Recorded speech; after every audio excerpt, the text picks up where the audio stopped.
السلام علیکم ورحمۃ اللہ وبرکاتہ۔ الحمدللہ نحمدہ ونستعینہ ونستغفرہ ونؤمن بہ ونتوکل علیہ ونعوذ باللہ من شرور انفسنا ومن سیئات اعمالنا من یہدی اللہ فلا مضل لہ ومن یضلل فلا ہادی لہ ونشهد أن لا إله إلا الله وحده لا شريك له ونشهد أن محمدًا عبده ورسوله أرسل بالحق بشيرا ونذيرا وداعيا إلى الله بإذنه وسراجا منيرا اللهم صل على محمد وعلى آل محمد كما صليت على إبراهيم وعلى آل إبراهيم إنك حميد مجيد اللهم بارك على محمد وعلى آل محمد كما باركت على إبراهيم وعلى آل إبراهيم إنك حميد مجيد اما بعد۔ محترم سامعین اکرام، اسلام جب مکے سے نمودار ہو کے مدینہ پہنچا اور مدینہ میں اسلامی ریاست کی تشکیل ہوئی، اس کے بعد آہستہ آہستہ دنیا میں پھیلتا چلا گیا۔ دنیا کے بہت بڑے حصے پر اسلام کی حکمرانی تھی اور پورے مسلمان ایک امت تھے۔ وہ مسلمان کہیں کا بھی رہنے والا ہو، اپنے آپ کو خلیفہ سے وابستہ رکھتا تھا اور اپنے آپ کو سیکیور سمجھتا تھا۔ بہت زمانے تک مسلمان دنیا پہ چھائے رہے اور بہت بڑے علاقے میں مسلمان امن و چین کی زندگی گزارتے رہے۔ اس کے بعد مسلمانوں کی عیش کوشی، ناعاقبت اندیشی، دنیا پرستی نے ان کو ایسی تاریکی میں آج دھکیل دیا۔ آہستہ آہستہ وہ ایک امت کہے جانے والے مسلمان آج دنیا میں ایسے بکھر گئے، دنیا کے بہت بڑے علاقوں میں یہ اقلیت کہلانے لگے، مائنارٹی کہلانے لگے۔ کہیں تو یہ مسلمان قابل لحاظ مائنارٹی میں ہیں، کہیں بہت منسکول مائنارٹی میں۔ افریقہ کے کچھ ممالک میں مسلمانوں کی تعداد 1% بھی نہیں۔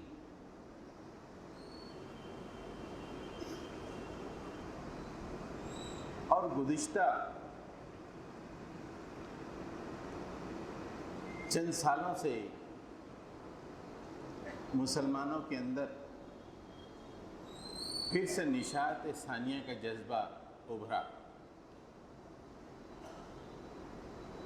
مسلمان قرآن کے قریب ہوتے رہے، حالات کا جائزہ لیا تو مسلمانوں میں کچھ مفکرین بھی اللہ تعالیٰ نے پیدا کیے۔ ان کے افکار کی وجہ سے دنیا کے بہت بڑے علاقے میں ایک ہندی کا لفظ اگر میں استعمال کروں تو بہت بڑے علاقے میں جاگرتی پیدا ہوئی مسلمانوں کے اندر۔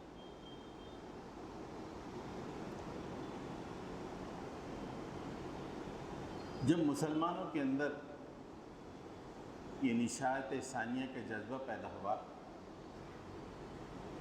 دنیا میں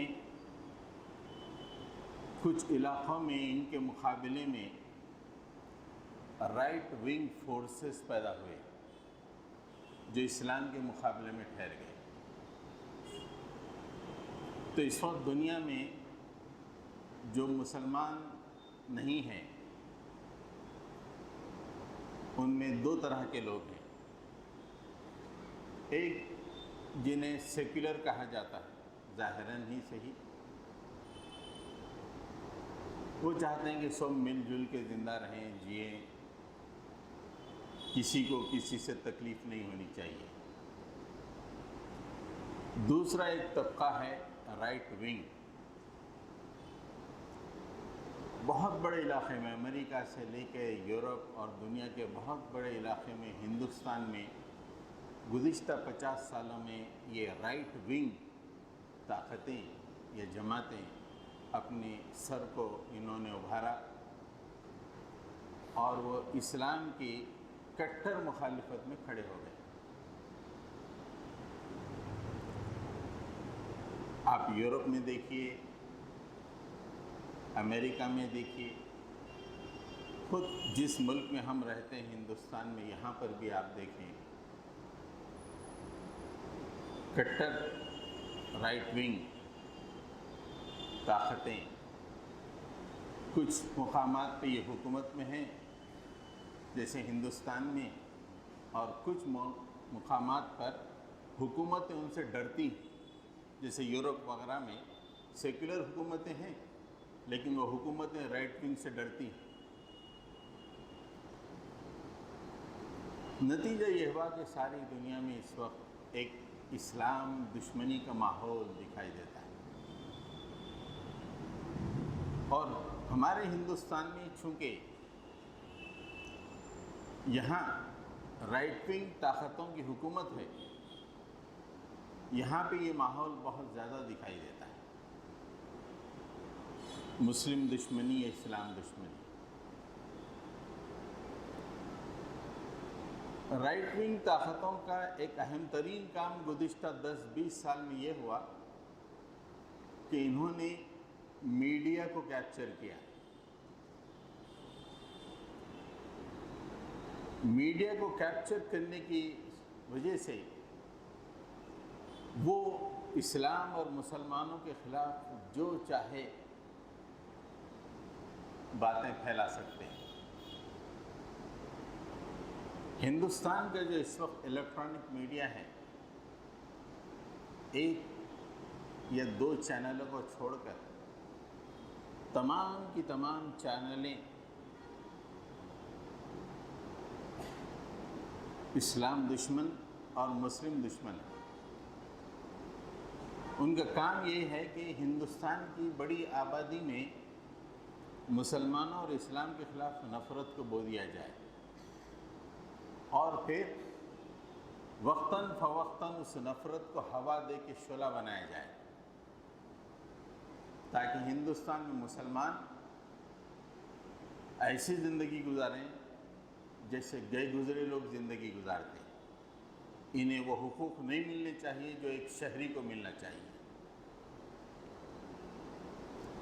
دنیا میں کوئی بھی واقعہ کہیں بھی ہو، اس کو ہندوستانی مسلمانوں سے جوڑ دیا جاتا ہے اور مسلمانوں کو ٹارگٹ کیا جاتا ہے. جیسے بھی افغانستان کے حالات چل رہے ہیں، اسے ہندوستانی مسلمانوں کو کوئی لینا دینا نہیں. صرف جو ایمان رکھنے والے مسلمان ہیں اس واقعے کو دو حیثیتوں میں دیکھتے ہیں. ایک یہ کہ اتنی بڑی سپر پاور کیسے شکست سے دوچار ہوئی، ایک حیرت کی بات ہے، حیرت سے دیکھتے ہیں. اور اس حیرت کے بعد پھر وہ اس واقعے میں اللہ کی قدرتوں کو تلاش کرتے ہیں.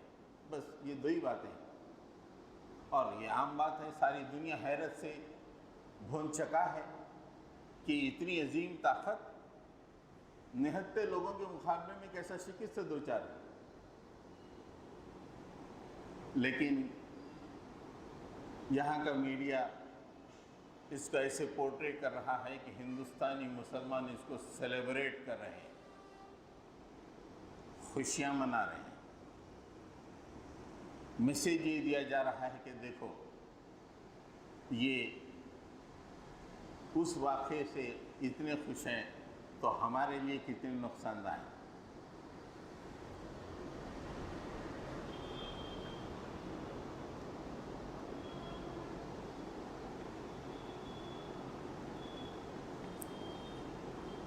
افغانستان، پاکستان یا دنیا کے کسی بھی علاقے میں جہاں پہ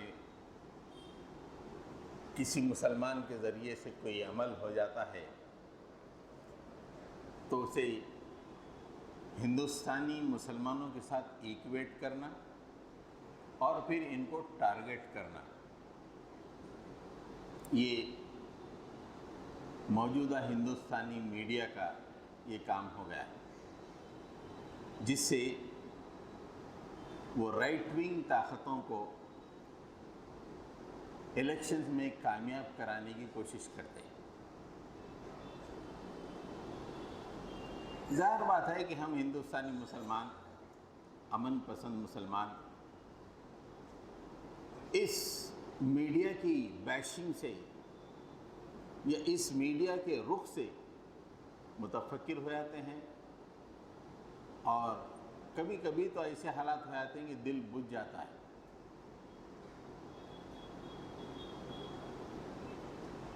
اور ایک خوف کی سی کیفیت پیدا ہو جاتی ہے مسلمانوں کے اندر۔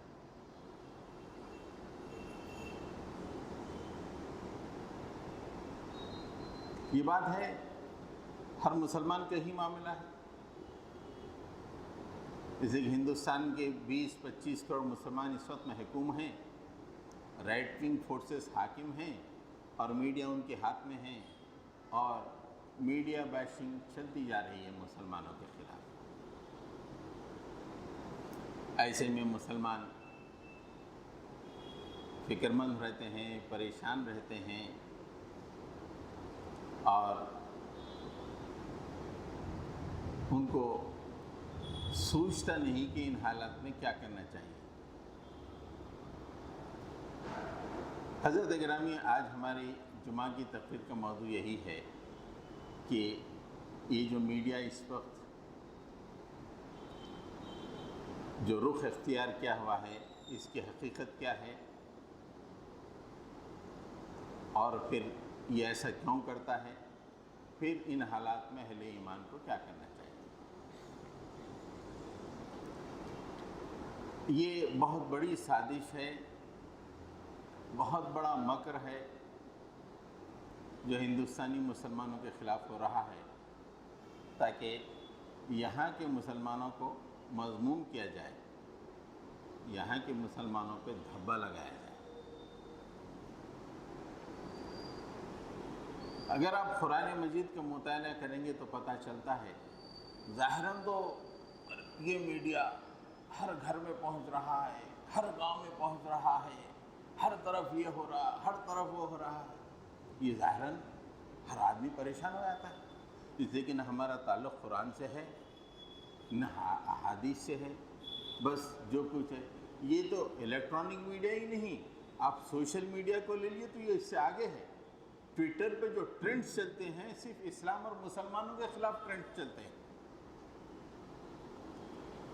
تو آدمی پریشان ہو جاتا ہے۔ لیکن آپ قرآن مجید کا مطالعہ کریں گے تو پتہ چلتا ہے کسی کوئی حیثیت نہیں ہے، اتنا بڑا پروپیگنڈا، اتنے چینل، یہ پورا راکھ کے ڈھیر کے سوا کچھ نہیں ہے۔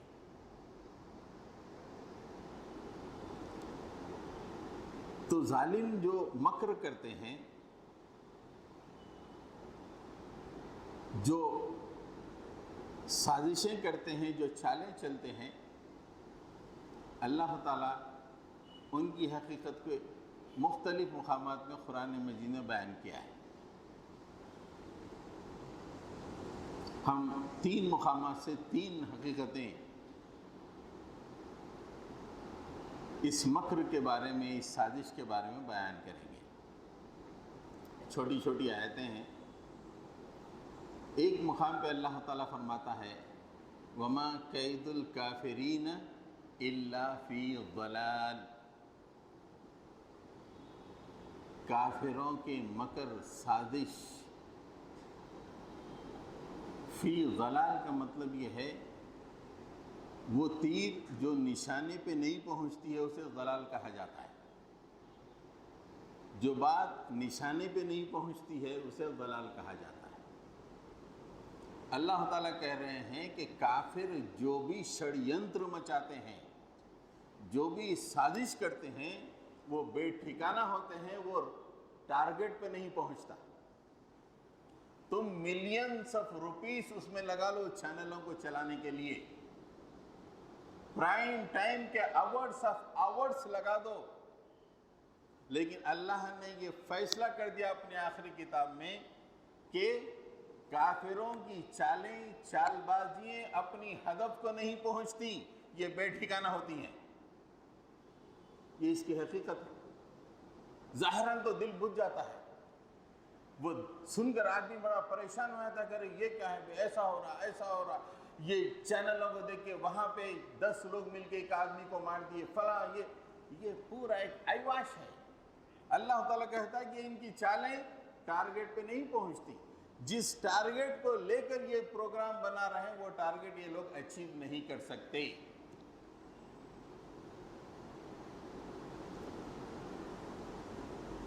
ایک اور مقام پہ اللہ تعالیٰ فرماتا ہے،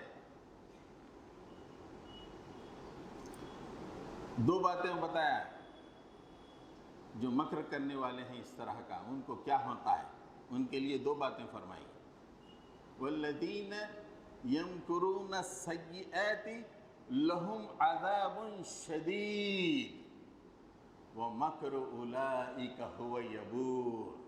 دو باتیں ہیں اس میں مکر کرنے والوں کے لیے، بیٹھے بیٹھے مسلمانوں کے خلاف آگ بھڑکانے والوں کے لیے، یہ مکر کرنے والوں کے لیے دو باتیں فرمائی۔ جو لوگ بری قسم کی چالیں چلتے ہیں، مکر السیئات، جو لوگ بری قسم کی چالیں کرتے ہیں، اللہ تعالیٰ ان کا کیا فیصلہ فرما رہے ہیں؟ لہم عذاب شدید، ان کے لیے بہت برا عذاب ہے، بہت شدت کا عذاب ہے۔ اور دوسری بات اللہ تعالیٰ نے فرمائی وَمَكْرُ أُولَئِكَ هُوَ يَبُورُ، ان کا جو مکر ہے وہ برباد ہو کے رہ جائے گا، ہلاکت میں گر جائے گا۔ ان کا مکر کوئی رزلٹ نہیں دے گا۔ جو لوگ قرآن نہیں پڑھتے وہ تو پریشان رہتے ہیں کہ کیا ہوگا کیا ہوگا کیا ہوگا۔ یہاں اللہ نے فیصلہ کر دیا کہ یہ ظالم مکر کر رہے ہیں، their Makar has no result، ان کا مکر کا کوئی رزلٹ نہیں ہے، ہلاکت میں گرنے والا ہے۔ یہ مکر کی حقیقت ہے۔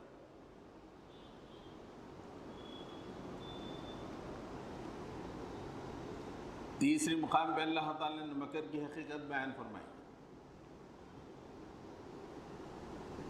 استکباراً فی الارض ومکر السیئ ولا یحیق مکر السیئ الا باہلہ۔ استکباراً، کبر ہے، بیٹھ کے جو اینکر بولتا سینہ پھلا کے کیسا آکڑ سے بولتا، ایسا بولتا کہ دنیا کا میں ہی ہوں، میرے سوا کوئی دوسرا نہیں ہے۔ اس کی بات کاٹنے کی کوشش کرے تو کیسا غصے میں آ کے وہ اس کا جواب دیتا ہے۔ استکباراً فی الارض، زمین میں تکبر کرتے ہیں، اور یہ جن کے پیسوں پہ ناچتے ہیں وہ بھی تکبر کر رہے ہیں۔ کیا دو باتیں کر رہے ہیں، ایک تو مکر کر رہے ہیں، ایک تو استکبار تکبر کر رہے ہیں زمین میں، وہ مکر السیئ، اور بہت بری چالیں چل رہے ہیں، بہت بری چالیں۔ اس کے بعد اللہ تعالیٰ نے فرمایا کہ یہ بری چالوں کا حشر کیا ہونے والا ہے؟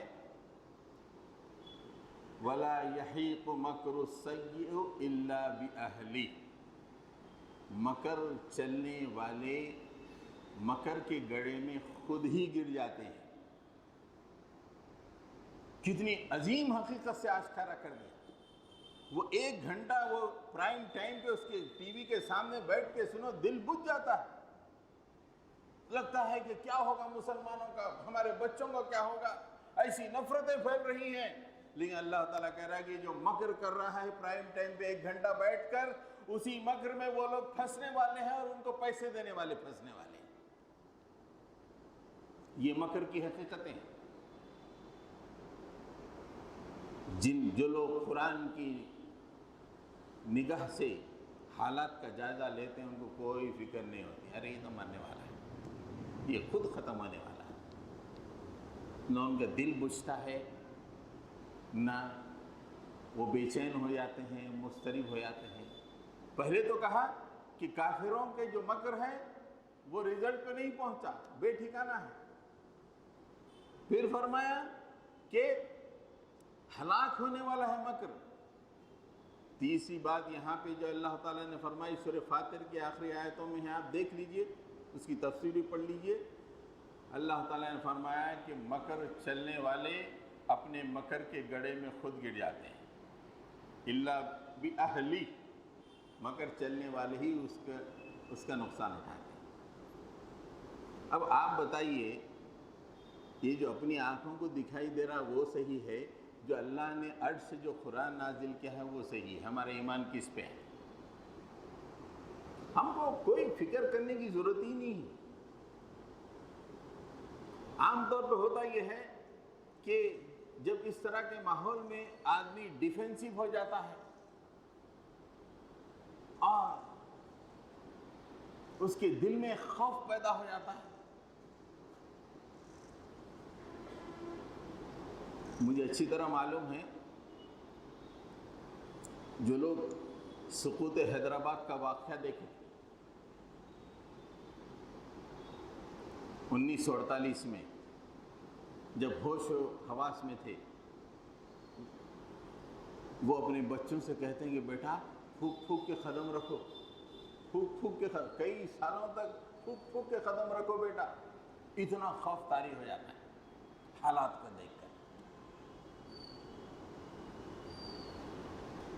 اب دیکھیے، یہ 3 باتیں مکر کی حقیقت کے بارے میں اللہ تعالیٰ نے فرمائی، اور اس مکر کے مقابلے میں اللہ تعالیٰ کیا کرتا ہے، اس کا کیا ری ایکشن ہوتا ہے، وہ 3 باتیں آپ سن لیجئے۔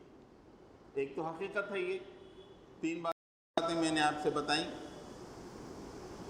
It's the nature of mills کا یہ نیچر میں آپ کے سامنے رکھ دیا۔ اب اللہ تعالیٰ کیا کرتے ہیں، 3 باتیں میں آپ کے سامنے رکھوں گا۔ ایک مقام پہ اللہ تعالیٰ فرماتے ہیں بڑی اطمینان کی بات کہ ہزاروں روپے خرچ کر کے چینل چلاؤ، لیکن اللہ تعالیٰ فرماتا ہے ذالکم وَأَنَّ اللَّهَ مُوهِنُ كَيْدِ الْكَافِرِينَ۔ ارے چھوڑو، ذالکم، ایسے ہی ہے ان کا معاملہ، ایسے ہی ان کا معاملہ ہے۔ اللہ تعالیٰ کافروں کی چالوں کو کمزور بنا دیتے ہیں۔ کافروں کی چالوں کو کمزور بنانا یہ اللہ کی سنت ہے۔ وہ عرش پہ بیٹھ کے واہ واہ کیا بہترین چال چلی، کیا شاندار چال چلی میرے ایمان والوں کے خلاف نہیں بولتے۔ اللہ تعالیٰ بیٹھ کے مستقل تدبیر کرتے ہیں کہ کوئی کافر اگر کوئی پروگرام بناتا ہے، چال چلتا ہے، اللہ تعالیٰ کہتے ہیں کہ میں اس چال کو کمزور بنا دیتا ہوں۔ یہ اہل ایمان کا ایمان ہونا چاہیے۔ اللہ نے قرآن میں کہا کہ میں عرش پہ خاموش نہیں ہوں۔ وہ امریکہ جیسی طاقت ہو، رشیا جیسی طاقت ہو، دنیا کی بڑی بڑی طاقتیں ہوں، اگر وہ اسلام اور مسلمانوں کے خلاف کوئی چال چلتے ہیں تو میں عرش پہ بیٹھ کے ان کی چالوں کو کمزور کر دیتا ہوں۔ 15-20 سال میں چھوڑ کے بھاگ جانا پڑتا ہے، دنیا میں ان کی عزت چلی جاتی ہے۔ ایسی میری تدبیر ہوتی ہے۔ تو اللہ تعالیٰ خالی بیٹھ کر دیکھتے نہیں، واہ کیا چینل چلا رہا بھئی ہے، کیا پرائم ٹائم ہے، ایسا نہیں دیکھتے۔ اللہ تعالیٰ تدبیر کرتے ہیں۔ ایک اور مقام پہ اللہ تعالیٰ فرماتے ہیں حضرت یوسف علیہ السلام کی زبانی، وَأَنَّ اللَّهَ لَا يَهْدِي قید الخائنین، اللہ تعالیٰ خیانت کرنے والوں کو، مکر کو، ان کی تدبیر کو ہدایت نہیں دیتے، یعنی کامیاب نہیں کرتے۔ لا یہدی کا مطلب کامیاب نہیں کرتے۔ آدمی تدبیر کیوں کرتا ہے؟ کامیاب ہونے کے لیے، ایک ٹارگٹ حاصل کرنے کے لیے۔ اور یہ کون ہے؟ خائنین، خیانت کرنے والے۔ آپ ایک چینل چلا رہے ہیں، چینل کے پرائم ٹائم پہ بیٹھے ہوئے، کتنی بڑی امانت ہے، سچ سچ بات پہنچاؤ، صحیح صحیح بات پہنچاؤ، ہر آدمی کے فائدے کی بات کہو، نفرت کی بات نہ کہو۔ یہ چینل چلانے والے کی امانت ہے۔ لیکن خائن ہیں، خیانت کرنے والے ہیں، اپنے اس مقام کی اس طرح خیانت کرتے ہیں، جھوٹ پھیلاتے ہیں، ایک کو دوسروں سے لڑانے کی کوشش کرتے ہیں۔ اللہ تعالیٰ فرماتے ہیں ایسے خیانت کرنے والے لا یہدی کید الخائنین ان اللہ وان اللہ لا یہدی کید الخائنین، اللہ تعالیٰ خیانت کرنے والوں کی چالوں کو کامیاب نہیں کرتے ہیں۔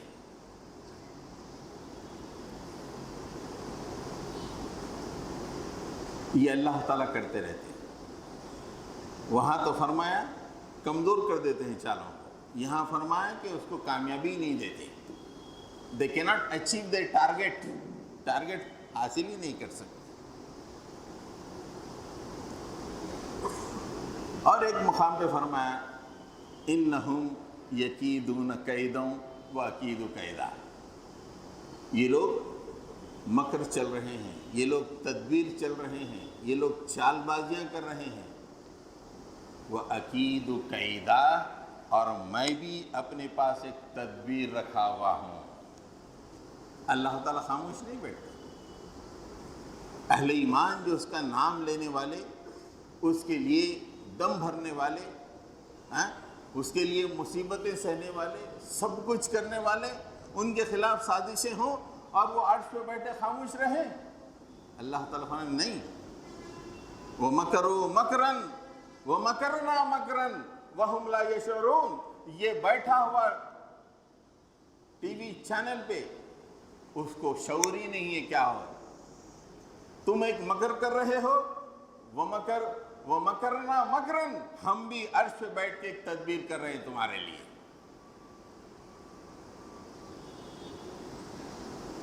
تو حضرات گرامی، یہ جو پروپیگنڈا انلیش کیا جا رہا ہے، اس سے کوئی فکر کرنے کی ضرورت ہی نہیں ہے، اس لیے کہ یہ جو چالیں چل رہے ہیں، یہ چالیں کامیاب ہونے والی نہیں ہیں، اس لیے کہ چالوں کی کے نیچر میں، چالوں کی سرشت میں، چالوں کی حقیقت یہ ہے کہ وہ کامیاب نہیں ہوتی۔ دوسرا، اللہ جیسے عظیم الشان قوت کہہ رہی ہے کہ میں چالوں کو کمزور کرتا ہوں، چالوں کو ناکام کرتا ہوں، اور تم ظالموں چال چلتے ہو تو میں بھی اس کا توڑ کرتا رہتا ہوں۔ فکر کی کیا بات ہے؟ کتنے ہی مسلمان اس پروپیگنڈے کی وجہ سے اتنے متاثر ہو گئے ہیں کہ وہ کانفیڈنٹلی بات بھی نہیں کر سک رہے، کانفیڈنٹلی بات بھی نہیں کر سک رہے گزشتہ کئی سالوں میں۔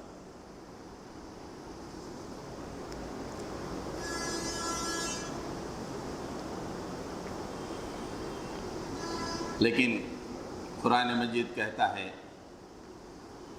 کہ نو فیئر، قرآن پڑھو ایمان تازہ ہو جائے گا، ہر ایک کی حقیقت کھل جائے گی اور فکر کرنے کی ضرورت نہیں ہے۔ اب یہ ایسا کیوں کرتے ہیں؟ اس کے بارے میں صرف 4 باتیں میں آپ کو بتاؤں گا۔ یہ ایسے حالات کیوں ہو گئے؟ آدمی ایسا ظلم اور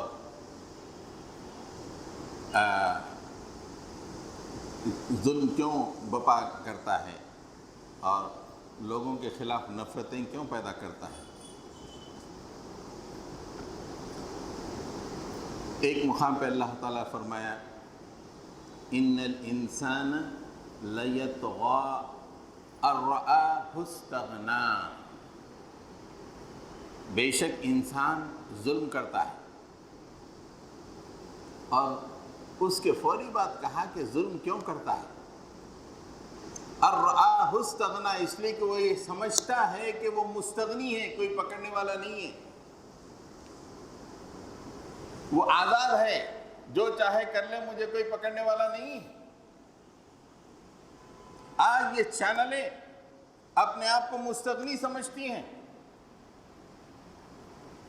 اور وہ سمجھتے ہیں کہ ہم کو کوئی پکڑنے والا نہیں ہے، پکڑنا ہی نہیں، ہمارے پورے سپورٹرز ہیں۔ وہ ان کے گرو آتے یوگا کر کے بتاتے، وہ کچھ بیچ میں ان کا میڈیکل کونسل آف انڈیا سے کچھ لفڑا چل گیا تھا، تو کچھ باتیں ایسی بھی چل پڑی تھی کہ شاید ان کو گرفتار کر لیا جائے گا۔ تو ایک جرنلسٹ نے ان کو اس موقع پہ پوچھا کہ ایسا امکان ہے کہ آپ کی گرفتاری ہوگی؟ تو اس نے یہ جواب دیا تھا، وہ تو کیا، ان کے باپ بھی مجھے گرفتار نہیں کر سکتے۔ الرآہ استغنا، وہ اپنے آپ کو مستغنی سمجھتا ہے، وہ قانون کی شکنجے میں اپنے آپ کو پھنستا ہوا نہیں دیکھتا، جو چاہے کر دیتا ہے۔ ہندوستان کے حالات ایسے ہی، آزادی، صحافت کی آزادی کے عنوان پہ جو چاہے بول لو، الرآہ استغنا۔ ابھی 2 دن پہلے سپریم کورٹ نے بس ایک التجانہ انداز میں کہا کہ تم، جبکہ تبلیغی جماعت والوں کا کیس سپریم کورٹ پہنچا، جب ان کے خلاف ایک زبردست سارے ملک میں ایک ماحول بنایا گیا تھا کہ ان کی وجہ سے کورونا پھیلا ہے، تو معاملہ سپریم کورٹ میں گیا تو اس نے ٹپنی کی کہ تم اس طرح کی رپورٹنگ کرتے ہو تو دنیا میں ہندوستان کی ناک کٹ رہی ہے۔ ارے قانون چلاؤ، ناک کٹنے کی بات کرے تو بس ٹھیک ہے، دنیا میں کٹے لیکن یہاں تو ناک اونچی ہو رہی ہے، بول رہا۔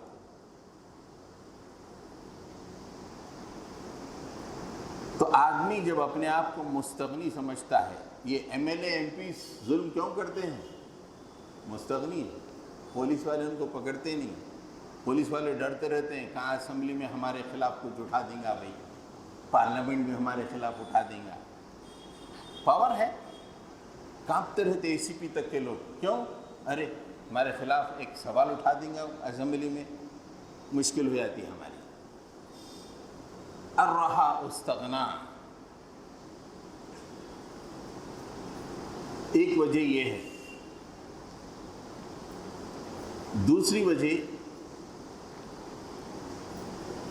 پہلے اللہ تعالیٰ نے فیصلہ فرما دیا، کن کے بارے میں؟ یہ اینکروں کے بارے میں، چینلوں کے اینکروں کے بارے میں اللہ تعالیٰ نے فیصلہ فرما دیا، پھر اس کے بعد وجہ بتائی کہ ایسا کیوں کر رہے ہیں۔ قتل الخراصون، ہلاک ہو گئے اٹکل چلانے والے۔ اٹکل کا مطلب بے مطلب کی باتیں چلانے والے، جھوٹی باتیں پھیلانے والے، خراصون۔ اللہ کہتے ہیں قتل، ہلاک ہو گئے، ماضی کا صیغہ ہے، قتل الخراصون، یہ جھوٹی باتیں، اٹکل کی باتیں، بے وزن باتیں جو پھیلانے والے وہ ہلاک ہو گئے۔ اور یہ ایسا کیوں کر رہے ہیں؟ الذین هم فی غمرۃ ساہون، اس لیے کہ وہ غفلت میں پڑے ہوئے ہیں، مدہوش ہیں، پوری زندگی غفلت میں گزر رہی ہے۔ یہ زندگی کیا ہے؟ کون پیدا کیا؟ کون کھانا دے رہا ہے؟ مریں گے کب؟ مرنے کے بعد کیا ہوگا؟ کہاں کس کے پاس جواب دے گا؟ غفلت، no idea of the life, زندگی کا کوئی آئیڈیا نہیں ہے، غفلت میں پڑے ہوئے۔ اس لیے نہ زبان پہ کنٹرول ہے نہ اپنے کردار پہ کنٹرول ہے، جو چاہے بولتے چلے جا رہے ہیں۔ قتل الخراصون، خراصون مطلب آج کے اینکرز جو پرائم ٹائم پہ آتے ہیں، وہ اینکرز، اٹکل پھیلانے والے، جس کے بنیاد میں کوئی حقیقت نہیں ہوتی، اس کو اٹکل کہتے ہیں۔ کتنے ہی نیوز جو ہندوستان میں چلے ہیں گزشتہ ہفتے 10 دن میں، وہ آرٹ نیوز والوں نے ان کی پول کھول دی ہے۔ کتنے نیوز اٹکل پھیلا رہے ہیں، اس لیے کہ الذین هم فی غمرۃ ساہون، غفلت میں مدہوش ہیں بس۔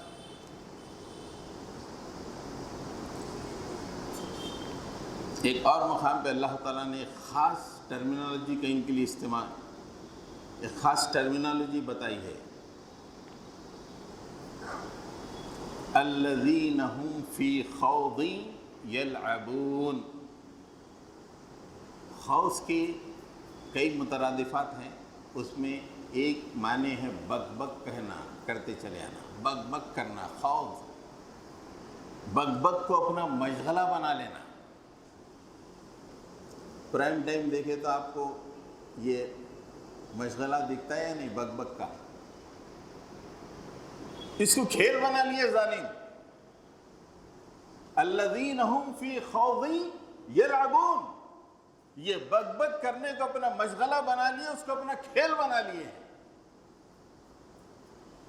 صرف کھیل، 1 گھنٹے کا کھیل کھیلتے ہیں، سارے لوگوں کے ذہن خراب ہو جاتے ہیں۔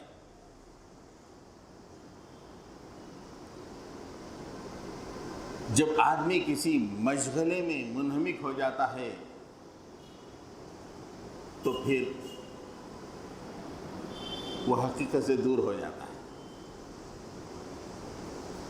بچے اپنے جو گیموں میں الجھے ہوئے رہتے، حقیقت سے دور، خوضین یلعبون، ایک مشغلے میں مصروف، کسی کام کے نہیں رہتے۔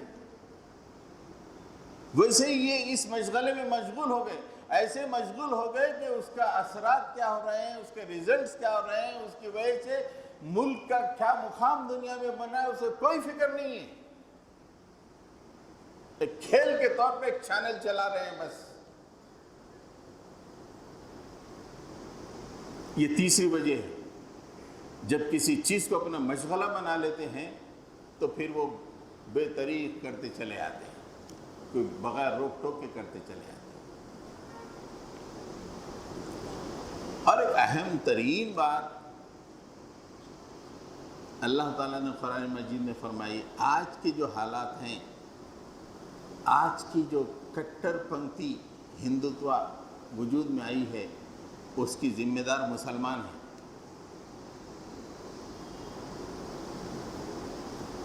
اس لیے کہ گزشتہ کئی صدیوں سے ہندوستان میں مسلمانوں نے اللہ کے پیغام کو لوگوں تک پہنچانا چھوڑ دیا ہے۔ یہی معاملہ عرب میں ہوا تھا۔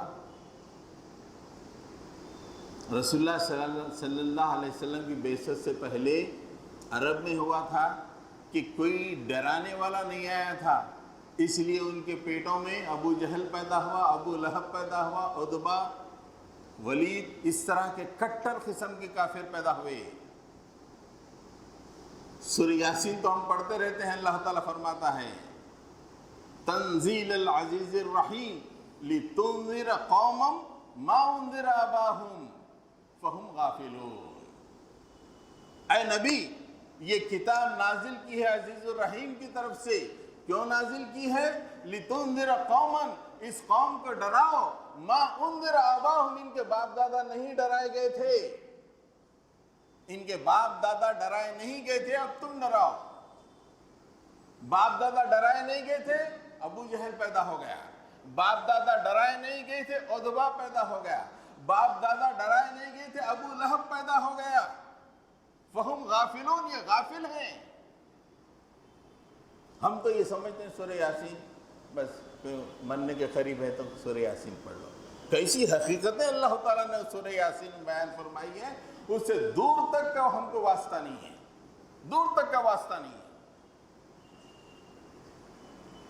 جب کسی قوم کو ڈرایا نہیں جاتا ہے تو ان کی اگلی نسلوں میں کٹر پنتھی پیدا ہوتے ہیں اسلام کے مقابلے میں. یہ اللہ کا اصول ہے. جب قرآن پیش کیا گیا ان کے سامنے تو پھر عمر آئے. حضرت عمر کی اولاد میں آج تک کوئی کٹر پنتھی آیا ہے؟ ابو بکر آئے، ان کی اولاد کو دیکھ لیجئے. حضرت علی آئے رضی اللہ عنہم، ان کی اولاد کو دیکھ لیجئے. لیکن جب یہ ڈرایا نہیں گیا ان کو تو ابو جہل آتا ہے، ابو لہب آتا ہے. ہم نے گزشتہ کئی صدیوں میں ہندوستان میں کھا پی کے زندگی گزاری، مست مگن زندگی. پوری فیملی کے بس ایک ہی ٹارگٹ، بچوں کی شادی، ایک بہترین گھر. یہی ٹارگٹ کو حاصل کرنے کے لیے پوری صدیوں نے اپنی پوری نسلوں نے اپنی صدیوں کو گنوا دیا. اس کے سوا کچھ نہیں کیا. آج ہم بھگت رہے ہیں، آج ہم پریشان ہیں کہ ہماری نسلوں کا کیا ہوگا. بچے جو باہر ہیں، ابا میں آ جاتا ہوں باہر، ارے ماتا یہاں پہ آ کے کیا کرتا، یہاں پہ حالات بہت خراب ہیں بیٹا. ہو رہا ہے نہیں؟ ہو رہا ہے نہیں؟ اپنے بچوں کے لیے پریشان ہے مسلمان. کیوں؟ ہمارے باپ دادا نے وہ کام نہیں کیا جس کا اللہ نے کرنے کا حکم دیا تھا. حضرت گرامی وقت بہت تنگ ہو گیا ہے. اب ہندوستان میں اہل ایمان کو کرنے کی کیا باتیں ہیں؟ 3 باتیں، اگر 1-2-4 منٹ بڑھ جائے تو برداشت کر لیجیے.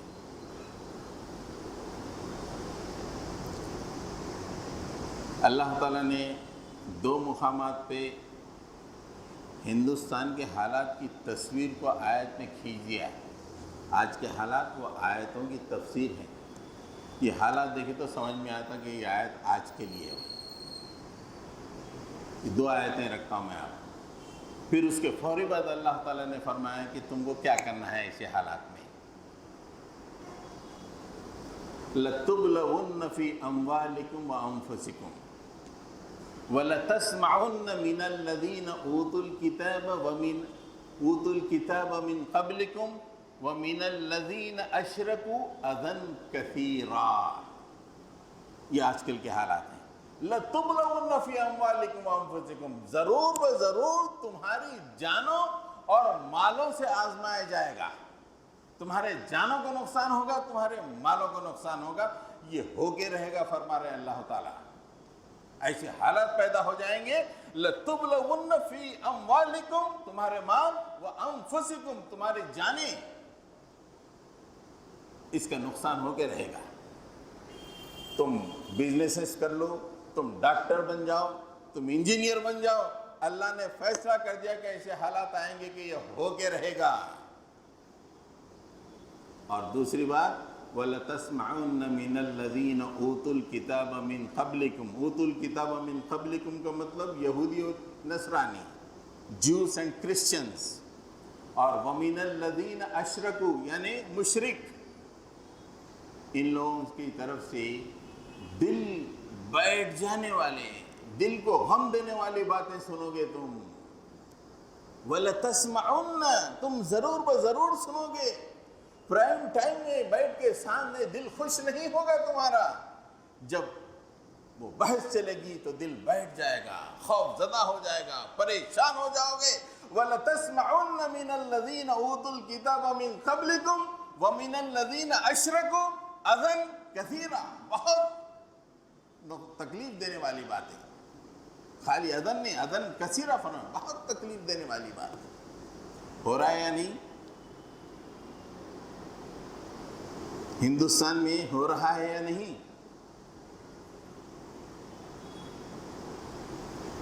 اللہ تعالیٰ فرمائیں گے ایسے حالات میں تم کو کیا کرنا ہے.